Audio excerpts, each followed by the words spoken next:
I'm David, I'm 34, and for most of my adult life, I've been the one holding my family together with duct tape and a credit card.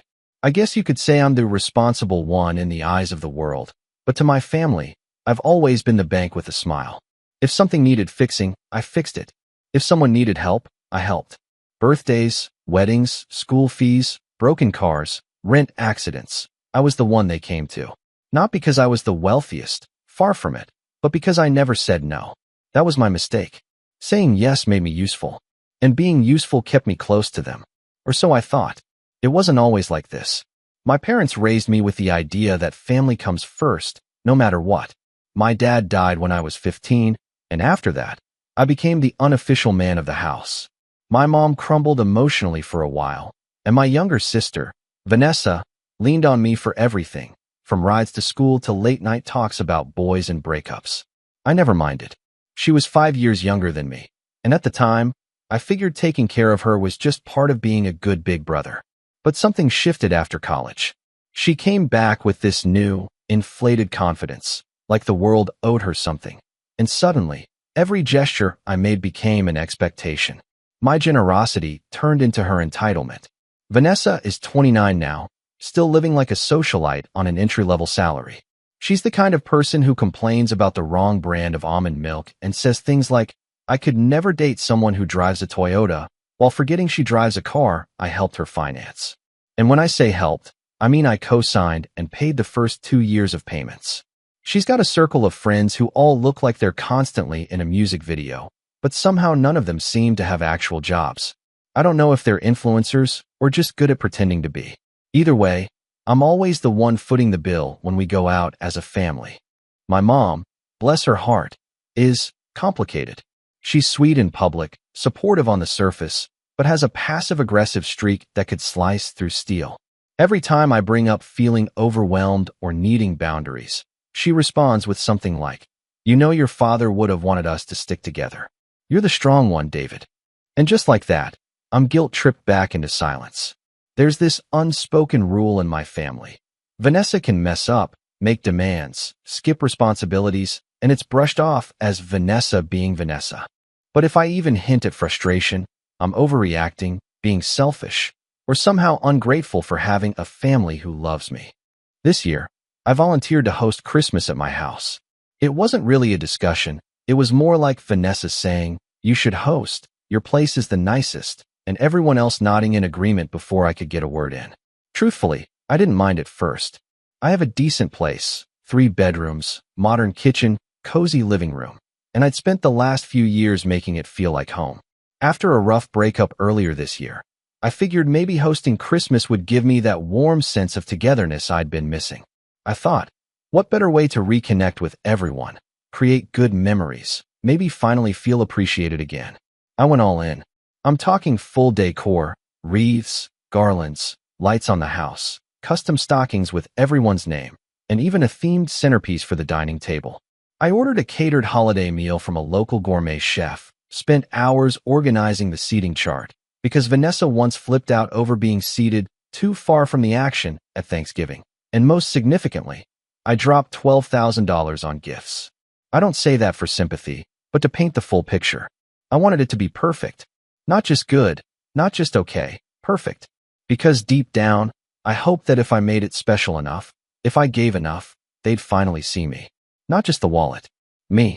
Vanessa sent me her wish list in mid-November. It was a PDF. A literal, branded PDF. She included links, prices, and descriptions like, "Must be this color, or not this brand, I'll know." I stared at it, stunned. It wasn't a wish list, it was an order form. My mom asked for a little something sentimental, but kept texting me subtle hints about how she'd been eyeing those smart home devices everyone has these days. My cousins, who rarely text me otherwise, suddenly began dropping messages like, "Yo man, can't wait for Christmas. Heard you go all out." Even my Uncle Peter, who hasn't come to Christmas in 5 years, confirmed he'd be there, as long as there's prime rib and eggnog.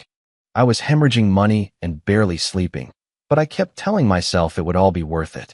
The week before Christmas, the house was finally done up. Sparkling lights, scented candles, snowflake window clings. Pinterest would have been proud. I was in my living room late one night, wrapping the last of the gifts, Vanessa's $800 Dyson hair tool set, and sipping hot cocoa when I heard laughter from the guest room. Vanessa was staying over early, claiming she wanted to help with the preparations. In reality, she spent most of the time scrolling on her phone and taking selfies in front of the tree. That night, I passed her door on the way to the kitchen and heard her talking on the phone, the kind of loud whisper people use when they want to be overheard but still want plausible deniability. At first, I wasn't trying to eavesdrop. I just froze when I heard my name. "No, seriously," she was saying, followed by a fake, breathy laugh. "We only pretend to like him because he pays for everything. I swear, it's like his whole personality is buying stuff. It's kind of pathetic." I just stood there. My heart thudded in my chest, and I couldn't move. I felt like a statue. My brain started doing this weird thing where it tried to explain it away. Maybe I misheard. Maybe she's talking about someone else. Maybe she didn't mean it. But then she laughed again and added, "I mean, don't get me wrong. I love how generous he is. But like, if he stopped paying for stuff, what would even be the point?" That one hit me like a slap. She wasn't talking to a stranger. She was on speakerphone with one of our cousins, Ashley. I heard her chime in, "Right? He's like the family ATM. I don't even think he realizes it. So sad." They both laughed again. Then Vanessa said, "Ugh, I just hope he got me the right version of the Dyson. If it's the cheap one, I'm leaving it behind." I backed away slowly and sat in the dark hallway for what felt like hours. My stomach was in knots. I couldn't believe what I'd just heard, but there it was, echoing in my mind. We only pretend to like him because he pays for everything. The people I was bending over backward for, the people I thought I was making happy, were mocking me behind my back like I was some clueless clown. I didn't sleep that night. My mind kept going in circles, replaying every moment from the last few years. Every holiday, every time they joked about how I always pick up the tab.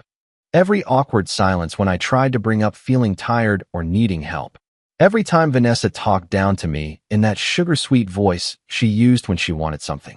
And every time I mistook it for love. By morning, I made a decision. A quiet, cold decision that settled in my chest like a block of ice. I was done being the fool. I had 5 days until Christmas, and for once in my life, I wasn't going to say yes. I was going to vanish, but not before giving them exactly what they deserved. For the next few days, I pretended like nothing was wrong. I smiled.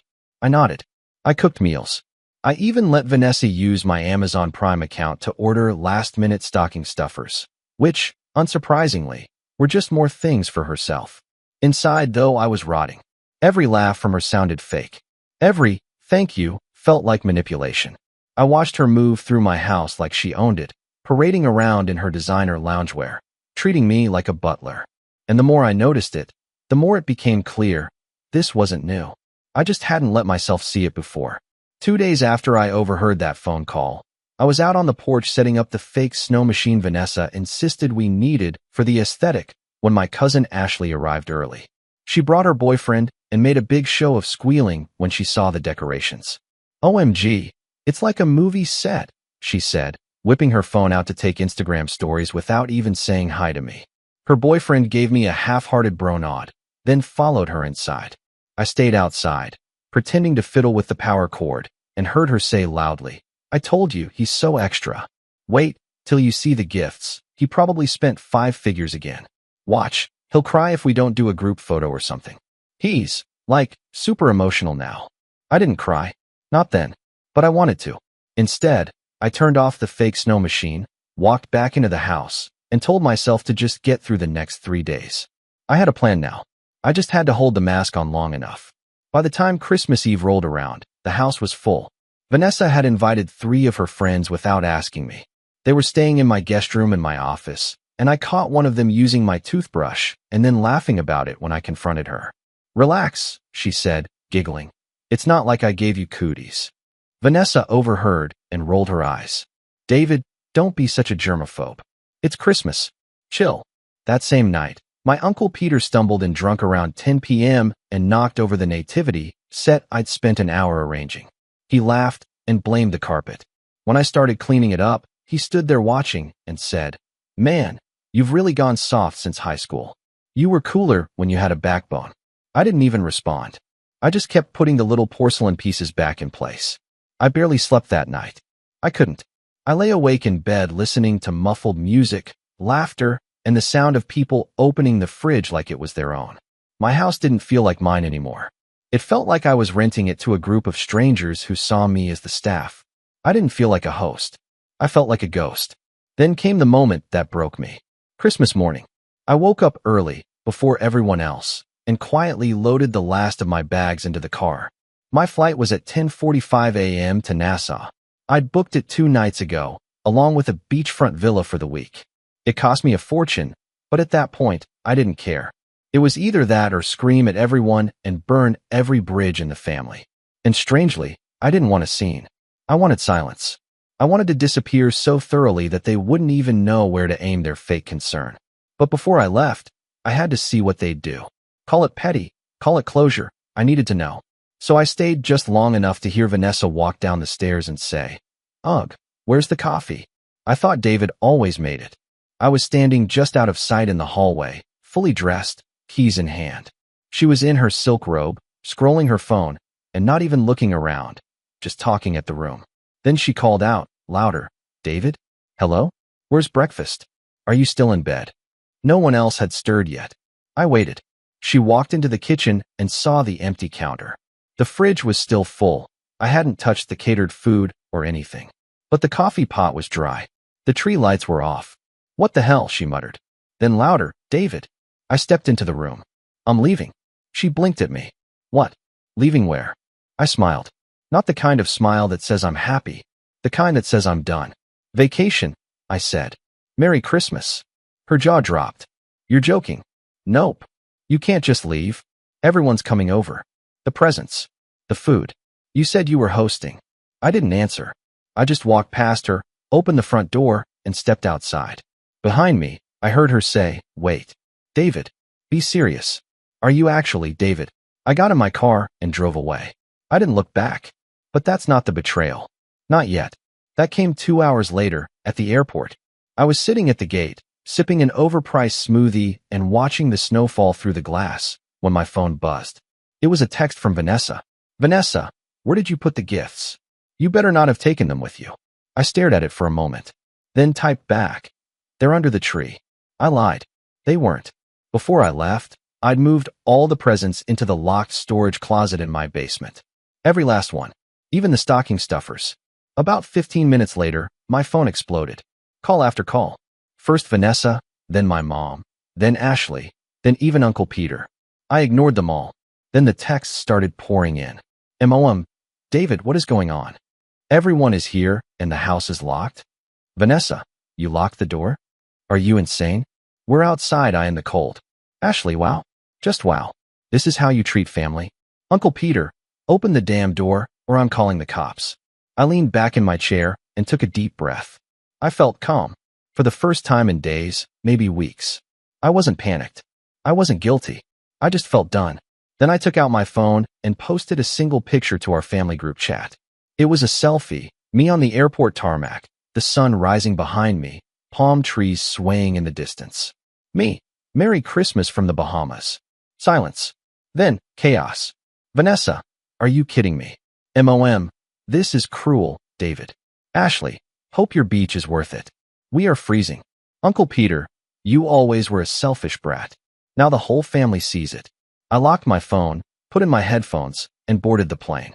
But even that wasn't the peak. The real betrayal, the one that made me realize just how broken everything had become, came later that evening. Once I landed in Nassau, checked into the villa, and finally opened my phone again. There were over 50 unread messages, a dozen missed calls, and one voicemail that stopped me cold. It was my mom.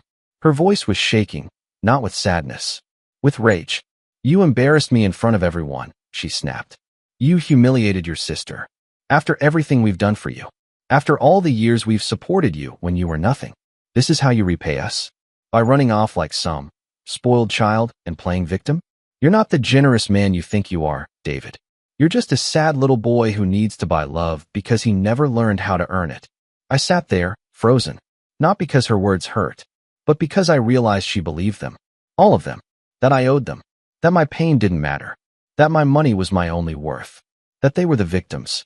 That was the moment the switch flipped in my head. They didn't just take me for granted. They resented me for it. And that changed everything. When I finally took off my shoes and stepped barefoot onto the cool tile floor of the villa, I didn't feel triumphant. I didn't feel victorious or rebellious. I felt hollow, like I had just finished screaming underwater. The sun was bright, the waves were soft, and there was this soft Caribbean breeze that rustled the palms outside. But inside, I was unraveling. I dropped my bag near the door and sat on the edge of the bed without turning on the lights. I must have sat there for an hour, replaying my mom's voicemail over and over again in my head. "You're just a sad little boy who needs to buy love."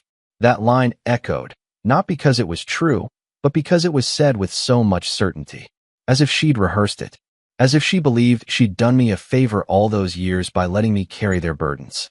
I spent the rest of that Christmas day in silence. No beach walk, no room service, no celebratory rum punch. I didn't even unpack. I lay on my side, fully clothed, phone face down, and stared at the ceiling fan.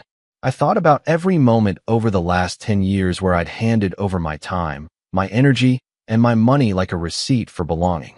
All those holidays I worked overtime to afford something special. All those birthdays I overcompensated for because no one else could be bothered. The graduation party I paid for when Vanessa finished college, complete with the photo booth, catered sushi, and DJ, which I never got a thank you for. The mortgage payments I covered when Mom just needed a little help during that rough patch. I'd built a house of cards made of approval, and it collapsed with one voicemail.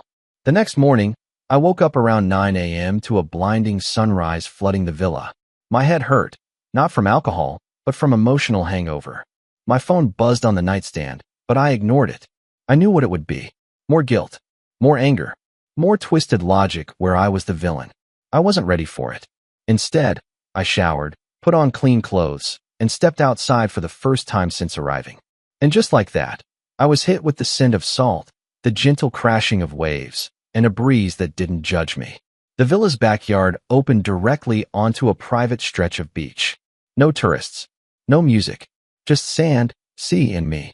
I stood there for a long time, my feet buried in the sand, staring out at the horizon. That's when it hit me.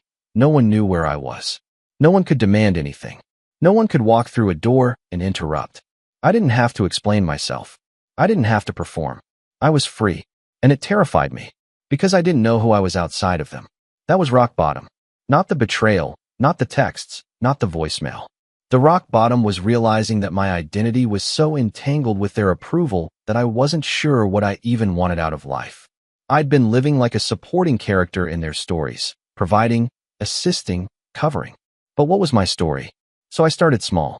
That day, I made breakfast. Just for me. 2 scrambled eggs, a mango, toast, and coffee. I plated it like I was on a cooking show. I even put a flower in a little glass by the plate. Then I sat on the patio and ate every bite in silence, savoring it like a ritual. No one to impress. No one to entertain. Just me. That afternoon, I went for a swim. Not a workout. Not a goal. Just floating. Just being. And it felt weird at first, this slowing down. This not producing something, or solving something, or paying for something. But then, for the first time in what felt like years, I felt light. The next few days were a blend of stillness and rediscovery. I read books I hadn't touched in years. I journaled. I even drew one night. Badly, but it reminded me that once upon a time, before the family chaos, I wanted to be an illustrator. That version of me had been buried under invoices and expectations.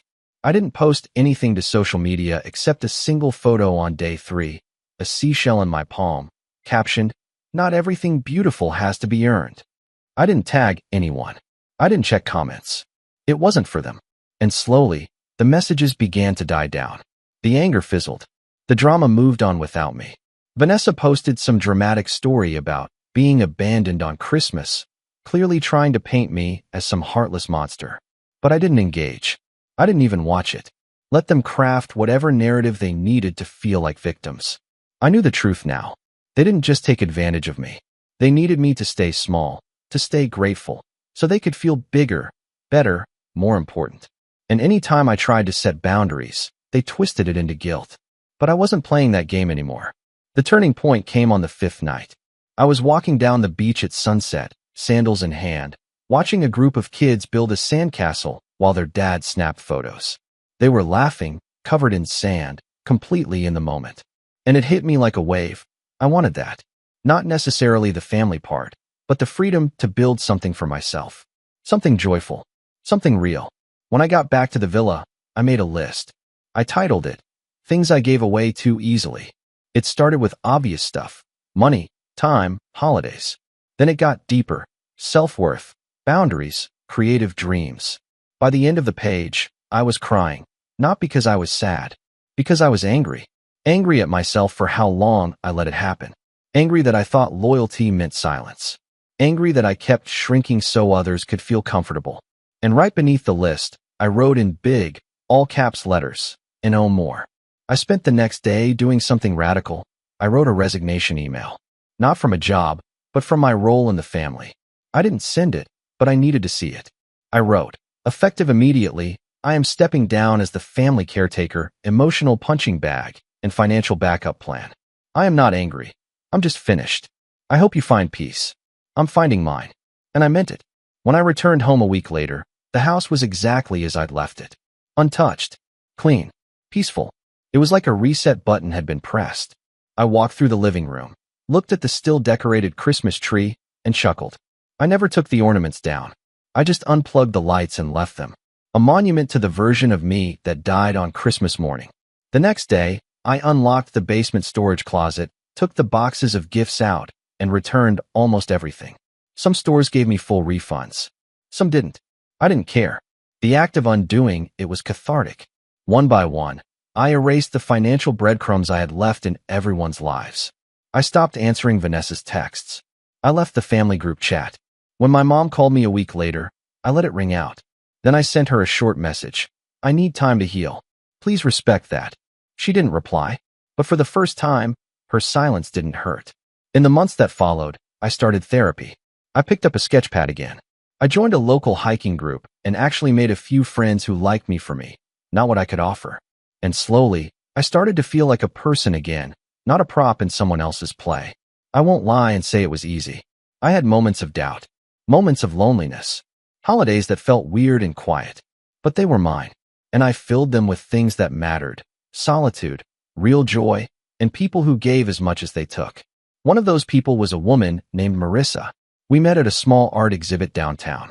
She asked me about the sketch I was holding, and we ended up talking for an hour. She didn't know my family, didn't care about my bank account. She laughed at my jokes, asked about my favorite book, and when I told her about the Bahamas and the whole saga, she didn't pity me. She said, "Good. It's about time someone did what you did." And in that moment, I realized something profound. Rock bottom wasn't the end. It was the door, the one I had to hit, so I'd finally stop knocking on all the wrong ones. And now I'm walking through the right ones. I didn't set out looking for revenge. Not at first. In the beginning, it was just about peace, distance, healing, learning who I was without playing the role they'd carved out for me. But the deeper I dug into my own life, the more I started to see the rot clearly. I wasn't just used. I was manipulated. My kindness had been turned into currency, my generosity into obligation. And the people who were supposed to love me the most had quietly built an entire ecosystem around draining me dry. And what truly snapped something in me? It wasn't the voicemail or the avalanche of guilt texts, or even Vanessa's Instagram post where she played the abandoned little sister card while posing in front of my locked front door with some caption like, "Guess we know who family really is." That was just her usual performance art. No, what changed everything was what came a month later. I got a letter in the mail, real paper, stamped and sealed, from my mother. It wasn't an apology. It was a request. Inside was a typed message, complete with bullet points and bold text.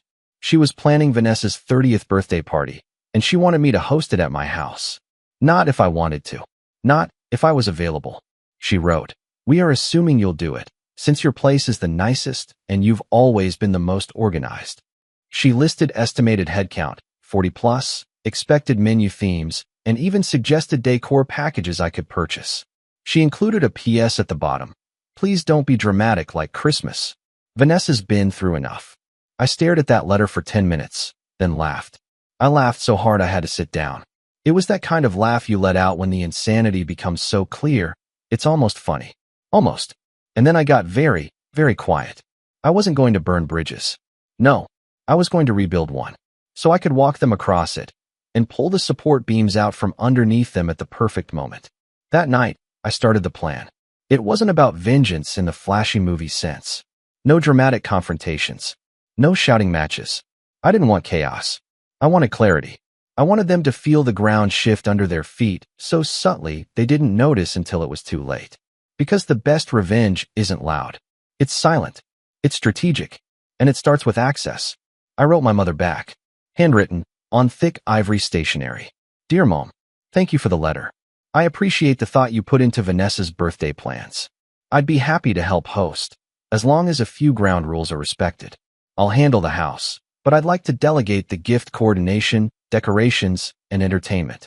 Let me know if that works. Warmly, David. It was the kind of message that looks polite on the surface, but is laced with quiet control. I was saying yes, but on my terms. I knew they'd accept it. They always did, as long as the result made them look good. And right on cue, Mom texted me 2 days later. So glad you're back to normal. Vanessa will be so touched. Back to normal. That phrase sat with me like a bitter pill. They still didn't get it, but they would. Over the next few weeks, I prepared like a general. I made spreadsheets. I mapped out roles. I designed the guest list, not to include who they wanted, but who I needed. See, Vanessa had a wide social circle, but many of those people weren't close. I cherry-picked the ones who liked drama, the ones who loved to talk, the ones who would spread a story like wildfire if it was juicy enough. Then I started rebuilding a relationship, with precision. First came Ashley. She was shallow, yes, but she was also always hungry for gossip and validation. I took her to brunch, paid for everything, and acted like I was seeking her advice about the party. I dropped hints about how much I'd spent over the years, how Vanessa never really thanked me, and how this might be the last big thing I do before stepping away. I played it humble, vulnerable, just enough for her to sniff a secret, but not enough to know what it was. Then I reached out to my cousin Liam, the black sheep of the family, the one who always got talked over at gatherings. He was awkward, yes, but sharp, and, crucially, loyal to people who gave him time. I met him for coffee, asked about his job, listened, and then I asked if he wanted to help me film the party. Said I was trying to make a short family documentary. He lit up. He'd studied film in college and always felt overlooked. Perfect. I bought him a tiny 4K camera and some audio gear. Just shoot everything, I told him. Candid footage, interviews, behind the scenes, whatever. We'll cut it down later. He had no idea what I really wanted. Then came the guest list. I made sure to invite a few people from Vanessa's past. Not enemies, but people she talked about behind their backs. People she had once used and ghosted. An old roommate she stiffed on rent. A former friend she called trashy for buying a knockoff handbag. I invited them with charm and grace, using phrases like, Vanessa wanted to reconnect with everyone from her journey, and we're making this really meaningful. Most of them RSVP'd yes. Curiosity is a powerful thing. The party planning moved ahead like a machine. Vanessa, of course, barely lifted a finger. She sent me Pinterest boards and texts like, can we do an all-white theme? I wanted to feel, like, expensive. I said yes to everything. I didn't push back. I wanted her comfortable. I wanted her convinced I'd slipped right back into the old role. Meanwhile, I was planting seeds everywhere. I started casually sharing old receipts in private conversations. Did you know I spent $3,200 on her graduation party? Crazy, right? Or, I once covered her rent for 4 months when she didn't tell anyone she'd lost her job. I never sounded bitter, just amused, bewildered, like someone finally connecting the dots out loud. And those dots, they spread. Ashley texted me late one night. Vanessa told me you never helped her financially. Is that true? I responded with a screenshot of a Venmo transfer labeled Rent, April. Silence. Then, yikes. She said you were just trying to buy her love. I didn't respond. I didn't have to. By the time the party week rolled around, the web was fully woven. I had Liam ready to film, Ashley primed with curiosity, and Vanessa completely unaware that she was walking into a house rigged for revelation. And then, 3 days before the party, I pulled the final string. I scheduled a delivery to my front door. A beautiful white envelope, hand-lettered. Inside was a printed speech. The speech I was going to give at the party. It was addressed to Vanessa. Inside, it started with praise. Sweet memories. Childhood stories. how much she'd meant to me growing up. Then, halfway through, it shifted. It listed every dollar I'd spent. Not angrily, just factually, just documented. Then it spoke about love, and how real love doesn't come with conditions. How gratitude isn't about repayment, but recognition. And how sometimes the people who give the most are the ones you see the least until they're gone. I had no intention of reading it aloud, but I wanted her to wonder. And that was the beauty of it all. She read it. Ashley confirmed it. Vanessa called her crying the night she received it. He's going to embarrass me, she said. He's going to make me look ungrateful. And Ashley, God bless her, responded, well, are you? By the time the day of the party arrived, the stage was set. The house looked perfect. White roses, crystal glasses, soft music. I was dressed in a crisp navy suit, smiling, hosting, pouring champagne like nothing had changed. But everything had.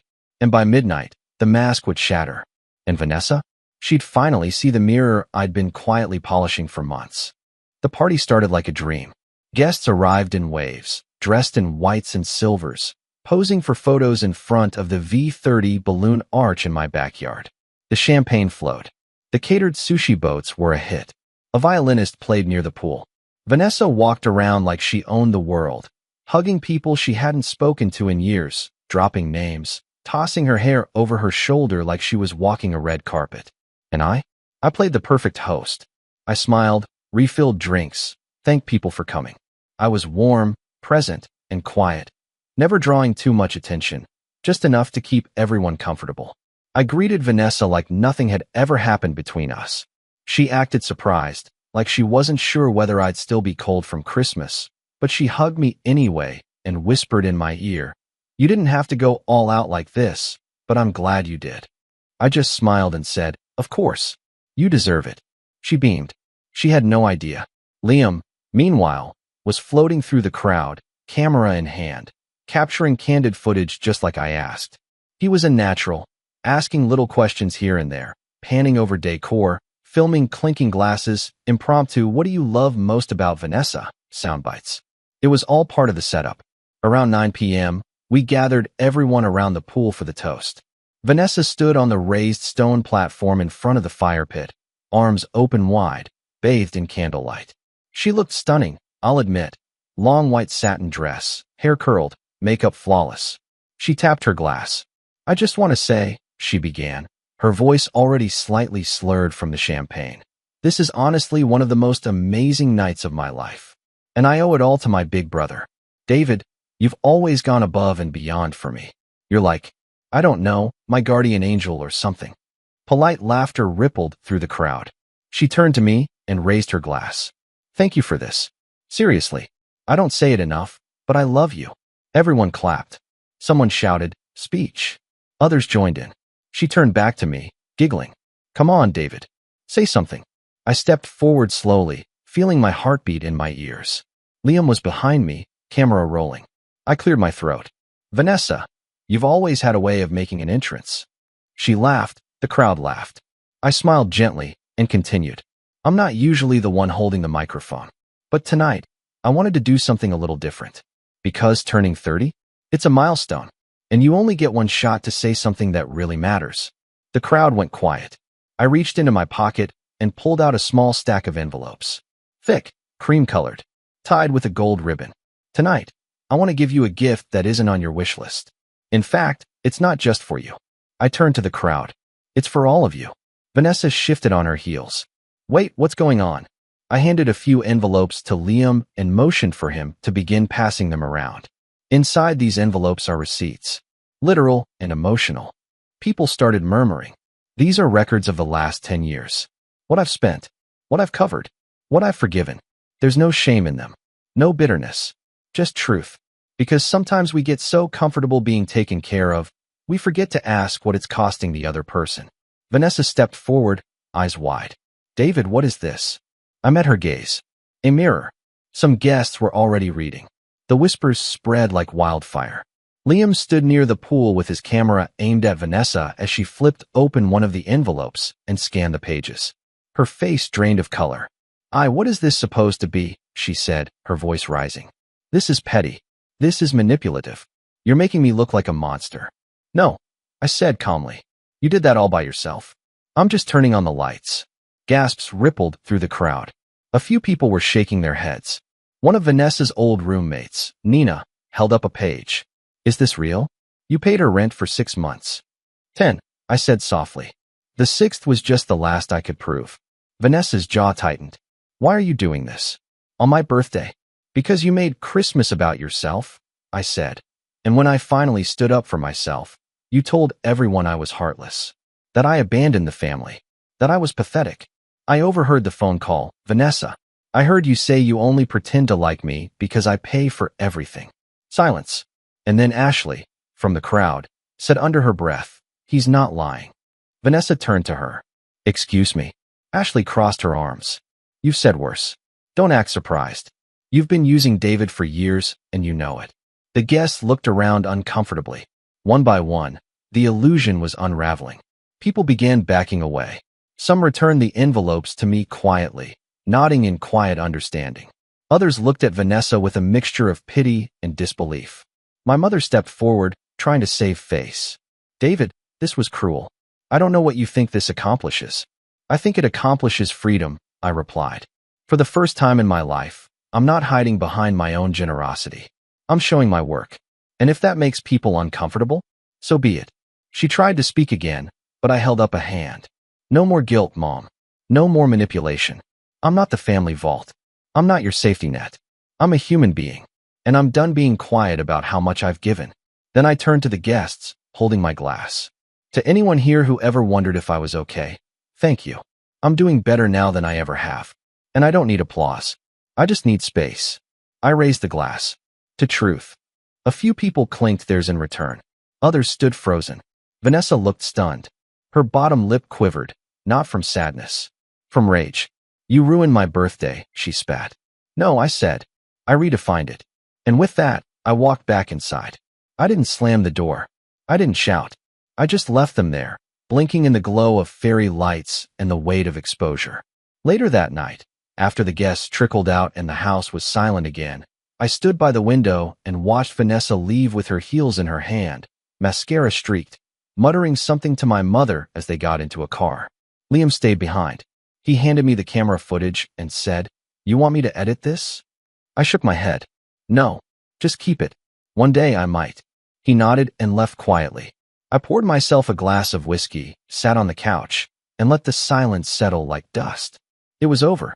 No more pretending. No more performance. I'd pulled back the curtain, and I hadn't lost myself in the process.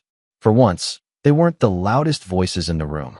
I was, and I didn't raise my voice to do it. Sometimes, the most powerful revenge isn't destroying someone. It's making sure they finally see themselves,